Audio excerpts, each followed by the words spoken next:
नमस्कार दोस्तों, स्वागत करता हूं आप सभी का हमारे इस चैनल पर एक बार फिर से। तो दोस्तों, आज के इस वीडियो में दोस्तों मैं आपको विभिन्न राज्यों के खान पान के बारे में यानी व्यंजन के बारे में बताने वाला हूं, जो आपके सीटेट के एग्जाम में दोस्तों हर बार एक क्वेश्चन आपका डेफिनेटली रहता है। तो दोस्तों, ये जितना भी मैं आपको व्यंजन का नाम बता रहा हूँ अलग अलग राज्यों का, ये सभी को अपने दोस्तों कॉपी पे नोट करते चलिए, क्योंकि ये बहुत ही स्पेशल होता है आपका सीटेट के एग्जाम में। तो चलिए दोस्तों शुरू करते हैं, टाइम को थोड़ा सा भी हम लोग वेस्ट नहीं करेंगे। देखिए, पहला नंबर पर हमारा है कश्मीर, और इसके व्यंजन का नाम है दोस्तों आपका रोगन जोश।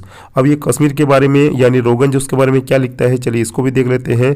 देखिए, कश्मीर व्यंजन रोगन जोश की दीवानी संसार भर में है, यानी पूरा ये वर्ल्ड में इसका फेमस है। ठीक है, धीमी आंच पर सूखी अदरक और सौंफ डालकर, ठीक है, पका हुआ गोश्त का स्वाद जुबान से नहीं उतरता। तो दोस्तों, इससे ऐसे इसको बनाया जाता है कि धीमी आंच पर, है ना, जब भी आपका आग जलता हो तो उस टाइम ये धीमी आंच पर सूखे अदरक और सौंफ डालकर, ठीक है, उसमें सूखी अदरक भी डाला जाता है और सौंफ भी डाला जाता है, और उसके बाद इसका गोश्त का तैयार किया जाता है, यानी एक पेस्ट का तैयार किया जाता है, और इसको लेने के बाद दोस्तों ये जुबान से नहीं उतरता। ठीक है, तो रोगन जोश किस तरह से बनाया जाता है आप लोग समझ गए।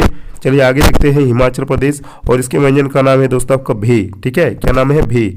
तो लहसुन प्याज के साथ तैयार किए गए कमल ककड़ियों की ये सब्जी अपने स्वाद से लोगों को हिमाचल के गांव की याद दिला देगी। ठीक है, तो इसको जो आपका भे जो तैयार किया जाता है दोस्तों, इसको लहसुन प्याज के साथ तैयार किया जाता है, और ककड़ियों की ये सब्जी, ठीक है, उसके बाद इसमें ककड़ी डाला जाता है। तो ककड़ियों की सब्जी जो है अपने स्वाद से लोगों की हिमाचल की गाँव की याद दिला देती है। ठीक है, यानी गाँव में जो तैयार किए जाते हैं तो गाँव की खास करके ये याद दिला देती है आपका भे।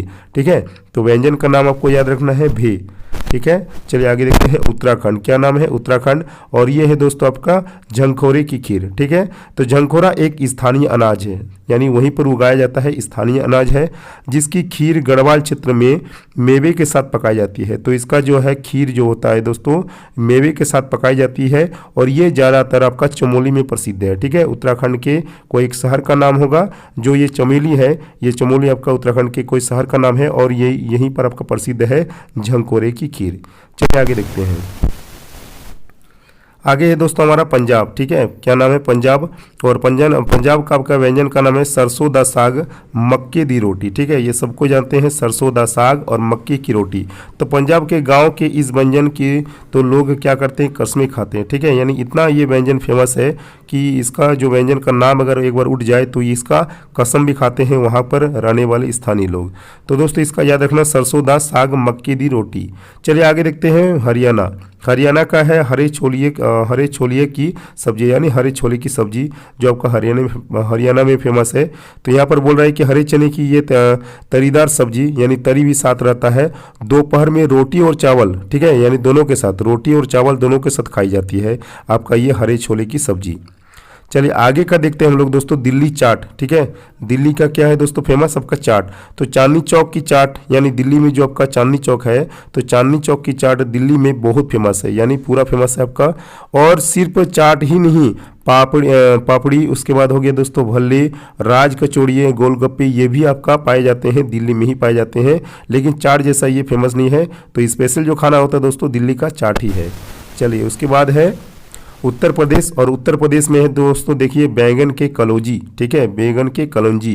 तो इस विशाल राज्य से एक व्यंजन चुनना तो मुश्किल है, यानी उत्तर प्रदेश जो है दोस्तों आप लोगों को मालूम है कि क्षेत्रफल के अनुसार ये एक बड़ा राज्य है। ठीक है ना, तो उसके बाद है दोस्तों आपका कि व्यंजन जो है ये चुनना तो मुश्किल है, लेकिन नॉनवेज से परे, ये नॉनवेज से परे है, यानी नॉनवेज नहीं है। ठीक है, अब बैगन से जान रहे हैं बैगन का है तो नॉनवेज ही होगा।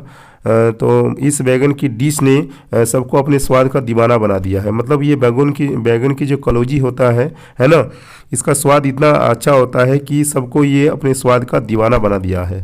ठीक है, चलिए आगे देखते हैं। देखिए राजस्थान, और ये क्या है आपका केर सांगरी। ठीक है, राजस्थान का क्या है व्यंजन का नाम, केर सांगरी, ये सब्जी है। तो दोस्तों केर सांगरी क्या है, एक सब्जी का नाम है या आचार, यानी या तो इसको केर सांगरी को सब्जी भी कह सकते हैं या तो आचार भी कह सकते हैं, पर स्थानीय सब्जियों से बना ये डिश हर राजस्थानी का फेवरेट है। ठीक है ना, स्थानीय सब्जी से, यानी वहाँ पर जो आपका लोकल जो सब्जी बेचते हैं है ना, उसी से यह बना जाता है, और ये राजस्थानी का क्या है दोस्तों फेवरेट है, यानी सभी का पसंदीदा है। चलिए आगे देखते हैं हमारा है दोस्तों आपका मध्य प्रदेश। मध्य प्रदेश यानी भुट्टा का खीस। ठीक है, क्या नाम है दोस्तों? भुट्टा का खीस। देखिए, हल्के तले हुए भुट्टों को सब्जियों के साथ परोसे गए, है ना, हल्के तले हुए यानी थोड़ा सा तलना है, और भुट्टों को और सब्जियों के साथ परोसे गए इस डिश को क्या कहा जाता है? भुट्टे की खीरा के नाम से जाना जाता है, भुट्टे के खीस के नाम से जाना जाता है। यह मध्य प्रदेश का पसंदीदा स्ट्रीट फूड है, यानी ये सड़कों में ज़्यादातर पाए जाते हैं, इसीलिए इसको स्ट्रीट फूड कहा जाता है दोस्तों, भुट्टा का खीस। ठीक है, चलिए आगे देखते हैं। बिहार लौंग लता। ठीक है, बिहार का क्या इसे याद रखना है आपका? लौंग लता। देखिए, बिहार में त्योहारों पर बनाई जाने वाली इस मिठाई में मसाले का छोंक, ठीक है ना, मसाले का छोंक दिया जाता है आपका लौंग लता को, इसको बाकी सब मिठाइयों से अलग कर देता है। तो ये एक प्रकार का मिठाई ही है, समझ लीजिए। तो इसको क्या करते हैं दोस्तों कि सभी मिठाइयों से ये अलग होता है आपका लौंग लता। चलिए आगे देखते हैं। झारखंड का क्या है दोस्तों? आपका रुगड़ा। ठीक है, झारखंड का क्या है? रुगड़ा। देखिए, रुगड़ा एक प्रकार का मशरूम है ना, मशरूम है जो बरसातों में झारखंड के जंगलों में उगता है। तो दोस्तों ये बरसातों में, है ना, ये ज़्यादातर जंगलों में पाए जाते हैं हम झारखंड में, और स्वाद में मदन की तरह लगता है। ठीक है, सॉरी, मटन की तरह लगता है। तो स्वाद इसका इतना मधुर होता है, इतना अच्छा होता है कि ये आपका मटन भी इसको फेल कर देता है। ठीक है, तो रुगड़ा एक बहुत ही स्वादिष्ट आपका भोजन है। उसके बाद है दोस्तों हमारा पश्चिम बंगाल, ये है आपका आलू पोस्तो। ठीक है, सभी को जानते हैं। तो आलू पोस्तो की पॉपी, है ना, पॉपी की बीजों के साथ तैयार किया जाता है। तो आलू पोस्तो को पॉपी के बीजों के साथ तैयार किया जाता है। जो आपका देखें ना, पोस्तो में क्या देखें कि छोटा छोटा दाना होता है, तो उसी को बोला जाता है दोस्तों पॉपी के बीजों, है ना, पॉपी के बीज, और हर पारंपरिक थाली का हिस्सा होता है। तो दोस्तों ये सभी को पारंपरिक थाली का क्या करते हैं? ये हिस्सा होता है। चलिए आगे देखते हैं दोस्तों। सिक्किम मोमो। ठीक है, सिक्किम का क्या फेवरेट है आपका? मोमो व्यंजन है। तो ये एक प्रकार का क्या है? तिब्बती व्यंजन है ना। तो ये क्या है? एक प्रकार का यानी तिब्बत के लोग भी इसको ज़्यादा पसंद करते हैं मोमो को, इसीलिए तिब्बती व्यंजन इसको कहा गया है। इसे वहाँ के लोग पारंपरिक विधान का व्यंजन मानते हैं, है ना, पारंपरिक विधान यानी बहुत पहले से ये होता आ रहा है ये मोमो, इसीलिए सिक्किम का दोस्तों याद रखिएगा आप लोग मोमो। चलिए आगे देखते हैं आसाम यानी मासोर टेंगा। ठीक है, क्या नाम है दोस्तों? मासोर टेंगा। देखिए, खट्टे शोरबे में पकी मछली का स्वाद जितना ही निराला है उतना ही लोकप्रिय भी। ठीक है ना, खट्टे शोरबे में पकी मछली का स्वाद जितना ही निराला है उतना ही आपका फेवरेट भी है, और इसका अलग स्वाद ही इसकी विशेषता है। दोस्तों ये सभी जो स्वाद होते हैं ये सभी स्वाद से क्या होता है? डिफरेंट होते हैं, इसीलिए इसको ये पहचाना जाता है कि इसकी स्वाद कैसा है ना, इसको स्वाद के इसको अलग स्वाद से ही पहचाना जाता है ना। चलिए आगे देखते हैं मेघालय यानी इसको बोला जाता है दोस्तों नखाम बीची। ठीक है, नखाम बीची। यह जो सूप है सूखी मछली के पेस्ट से तैयार किया जाता है। तो दोस्तों ये जो नखाम बीची है ना, ये सूखी मछली के पेस्ट से, यानी जब मछली को पहले सुखाया जाता है उसके बाद दोस्तों इसका पेस्ट किया जाता है और इसको फिर तैयार किया जाता है और हर खाने की शुरुआत में परोसा जाता है, यानी इस खाने के पहले ही इसको परोसा जाता है अपने थाली पर। इसे खाने से भूख भी बढ़ जाती है। तो दोस्तों नाकाम बीची एक ऐसा व्यंजन है जिसको खाने के बाद दोस्तों क्या होता है, यानी खाते खाते ही आपको भूख भी लग जाएगा। तो मेघालय का ये खाना आप लोग यानी ये व्यंजन जो है दोस्तों आप लोग को याद रखना है। चलिए आगे देखते हैं। अरुणाचल प्रदेश का क्या है दोस्तों आपका गौटुक। ठीक है, क्या नाम है? गौटुक। मछली के शोरबे वाली ये डिश खास मसालों के साथ, यानी मछली को केले के पत्ते में लपेट कर, ठीक है, मछली को केले के पत्ते में लपेट कर तैयार की जाती है। तो समझ में आ गया दोस्तों कि गौटुक को कैसे तैयार किया जाता है। चलिए आगे देखते हैं दोस्तों आपका त्रिपुरा जिसको बोलते हैं 5 फोरन तरकारी। ठीक है, क्या नाम है? 5 फोरन तरकारी। देखिए बंगाल के स्वादों से प्रभावित ये डिश शाकाहारियों का दिल जीत लेगी। ठीक है, तो बंगाल के स्वादों से प्रभावित ये डिश जो है दोस्तों शाकाहारियों का दिल जीत लेगी। 5 मसालों में लिपटे आलू बैंगन, उसके बाद है दोस्तों आपका क्या नाम है? कुम्भरे का स्वाद चटकार क्या नाम है इसका दोस्तों? चटकारेदार होता है। ठीक है, तो 5 फोरन तरकारी जो आपका है वो इस तरह से कुछ बनाया जाता है, आप लोग देख लीजिए अच्छी तरह से, जिसमें आलू होता है, बैंगन होता है और कुम्भरे। ठीक है, आगे देखते हैं दोस्तों हमारा नागालैंड है और नागालैंड में क्या है? पोर्क और बेम्बू सूट। ठीक है, पोर्क और बेम्बू सूट। देखिए यह डिश मांसाहारियों को बेहद पसंद आती है। मांस को बांस की कोपलों और आलू के साथ, ठीक है, मांस को क्या किया जाता है? कोपलों और आलू के साथ पतले शोरबे में पकाया जाता है और चावल के साथ इसका स्वाद निखारा जाता है। और उसके बाद जब भी ये बांस के कोपलों और आलू के साथ ये बनकर तैयार हो जाता है तो चावल के साथ दोस्तों इस खाना को परोस दिया जाता है। ठीक है, तो याद रखिएगा नागालैंड का है आपका पोर्क और बेम्बू सूट। ठीक है, चलिए आगे देखते हैं मिजोरम जिसका नाम है व्यंजन का कोट पीठा। क्या नाम है? कोट पीठा। देखिए, यह एक तरह की मिठाई है जिसे आटे, केले और मछली के लड्डुओं को तलकर, ठीक है, देखिए कितना आपका सामान का लग रहा है। देखिए देख सकते हैं कि आटे है, केले हैं और मछलियों के लड्डुओं को तल कर बनाया जाता है और यह चाय के साथ खाया जाता है। तो कोट पीठा को किस तरह से खाया जाता है दोस्तों? पहले ये इसको आटे के साथ, फिर केले के साथ, फिर मछलियों के लड्डू को तल कर यानी धीमी आंच में तल कर इसको बनाया जाता है और फिर चाय के साथ इसको खाया जाता है। आगे देखते हैं दोस्तों, हमारा मणिपुर है चाक हाओ खीर, ठीक है, क्या नाम है? चाक हाओ खीर। देखिए, काले चावल से बनी ये खीर जितनी स्वादिष्ट लगती है उतनी सुंदर भी दिखती है। दोस्तों ये स्वाद तो लगती ही है और साथ में दोस्तों ये सुंदर भी दिखता है। तो दोस्तों ये काले चावल से बनी होती है आपका ये चाक हाओ खीर और स्वास्थ्य के लिए ये लाभदायक भी है। तो दोस्तों चाव खाओ खीर जो है, चाक हाओ खीर जो है दोस्तों मणिपुर में जो पाया जाता है, ये एक्चुअली स्वास्थ्य के लिए आपका लाभदायक भी है। आगे दोस्तों ओडिशा जिसको बोलते हैं चुंगड़ी मलाई, ठीक है, क्या नाम है? चुंगड़ी मलाई।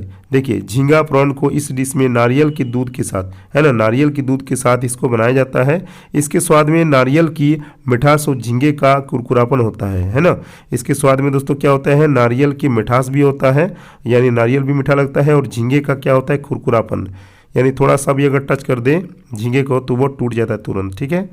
चलिए आगे देखते हैं, छत्तीसगढ़ का है फरा। छत्तीसगढ़ का नाम क्या है दोस्तों व्यंजन का? फरा। तो मोमो से मिलता जुलता यह डिश चावल के बाहरी खांचों में हल्के तीखे मसाले भरकर भाप से पका के बनाया जाता है आपका ये फरा, ठीक है, जो आपका छत्तीसगढ़ में पाया जाता है। चलिए, लेकिन ये जो खाना आपका फरा है इसको याद रखिएगा कि ये मोमो से मिलता जुलता खाना है। आगे दोस्तों आपका महाराष्ट्र, जो इसका व्यंजन का नाम है दोस्तों पूरन पोली। ये दोस्तों आपका सीटेट के एग्जाम में बहुत बार रिपीट हुआ है, इसीलिए इस क्वेश्चन को दोस्तों आप लोग अच्छी तरह से और नोट कर लीजिए। चलिए देखते हैं। देखिए, मीठे दाल से भरी पूरियों का स्वाद बताया नहीं जा सकता, सिर्फ चखाया जा सकता है। दोस्तों इसको मीठे दाल से बनाया जाता है और उसमें फिर पूरी भरा जाता है और दोनों का जो स्वाद है कुछ अलग ही अंदाज में इसको चखा जाता है। तो पूरन पोली इसके व्यंजन का नाम है आपका महाराष्ट्र का। चलिए आगे देखते हैं। चलिए आगे देखते हैं दोस्तों, आपका क्या है? गोवा, ठीक है, 24 नंबर पे क्या है? गोवा। और गोवा का है दोस्तों आपका क्या? विंदालू। देखिए, इस मांसाहारी डिश को तीखे मिर्च मसाले और सिरके के साथ इसको पकाया जाता है। तो दोस्तों तीखे मिर्च मसाले और सिरके के साथ इसको पकाया जाता है आपका गोवा का ये विंदालू व्यंजन को, ठीक है। चलिए आगे देखते हैं। कर्नाटक का है आपका रवा केसरी, ठीक है, रवा केसरी। तो सूजी के स्वादिष्ट पीले हलवे का मजा इसमें डले केसर से आता है, ठीक है। यह अनानास, ठीक है, यह अनानास, केले और संतरे के स्वाद के साथ भी बनाया जाता है। तो दोस्तों इसको तीन और चीज़ों से भी बनाया जा सकता है। एक अनानास हो गया, दूसरा केला हो गया और तीसरा आपका संतरा हो गया। चलिए आगे देखते हैं दोस्तों। आगे है आंध्र प्रदेश, और आंध्र प्रदेश का नाम ही जान सकते हैं, इसका नाम कैसे हो सकता है? तो चेपा पुलुस है, ठीक है, चेपा पुलुसू। इमली के शोरबे में पकी हुई मछली अपने खट्टे मीठे स्वाद से लोगों को इसको बिना रुके खाने के लिए मजबूर कर देती है, ठीक है, क्या कर देती है? मजबूर कर देती है, ठीक है। चलिए आगे देखते हैं। तेलंगाना यानी हलीम। तेलंगाना का क्या है कि हैदराबादी हलीम की तारीफें दूर दूर तक मशहूर है। गोश्त, दालों और मसालों से तैयार किया गया यह व्यंजन रमज़ान की जान है, यानी इसको रमज़ान में ज़्यादातर आपको बनाया जाता है हलीम को, ठीक है। और ये कैसे बनाया जाता है दोस्तों? गोश्त, दाल और मसालों से ये तैयार किया जाता है आपका, ये 3 चीज़ों से तैयार होता है तेलंगाना का ये हलीम। चलिए आगे देखते हैं दोस्तों। केरल का है एरिसरी, ठीक है, केरल का है आपका एरिसरी। केरल में मांसाहारी भोजन ज़्यादा प्रचलित है, यानी मांस वहाँ पर ज़्यादा लोग खाते हैं। और यहाँ पर एक शाकाहारी डिश लाजवाब है। और शाकाहारी डिश क्या है? चलिए देखते हैं। एरिसरी को कुम्भरे यानी मीठे कद्दू को नारियल और मसालों के साथ तैयार कर गर्मा गर्म चावल के साथ परोसा जाता है ना। तो नारियल और मसालों के साथ ये तैयार किया जाता है और ये गर्मा गर्म चावल के साथ इसको परोसा जाता है आपका ये एरिसरी को। चलिए आगे देखते हैं। और लास्ट हमारा है दोस्तों तमिलनाडु। देखिए, तमिलनाडु का है चिकन चेट्टीनाड, ठीक है, चिकन चेट्टीनाड। देखो, डोसा, इडली और सांभर से अलग तमिलनाडु की थाली पर चटाकेदार मांसाहारी भोजन भी है ना। ये सब तो मिलता ही है तमिलनाडु में, लेकिन यह जो थाली है आपका दोस्तों चिकन चेट्टीनाड, यह क्या है, चटाकेदार मांसाहारी भोजन है। दक्षिण के मसालों से तैयार चिकन चेट्टीनाड का स्वाद मुगलई डिशेज से बिल्कुल अलग है ना। यानी मुगलई का भी एक डिश होता है, लेकिन ये जो डिश है दोस्तों आपका चिकन चेट्टीनाड, ये उससे अलग है, बिल्कुल अलग है। तो दोस्तों कैसा लगा आपको वीडियो? पूरा 29 राज्य का मैंने आप लोग को एक एक करके बता दिया है व्यंजन का नाम। तो दोस्तों वीडियो अगर अच्छा लगा दोस्तों तो वीडियो को एक लाइक कर दीजिएगा, और चैनल पर अगर नए आए हो तो चैनल को सब्सक्राइब जरूर से जरूर कर दीजिएगा। अब दोस्तों इसके बाद आप लोग का जो है CDP का क्लास, वो CDP का भी क्लास आपका धीरे धीरे शुरू हो जाएगा। उसके बाद हिंदी का भी पढ़ाएंगे, इंग्लिश का भी पढ़ाएंगे, सब कुछ पढ़ाएंगे दोस्तों। बस चैनल को आप लोग खाली सब्सक्राइब करके रख लें, क्योंकि सबसे पहले नोटिफिकेशन दोस्तों आप ही लोग को मिले। थैंक यू, जय हिंद, वंदे मातरम।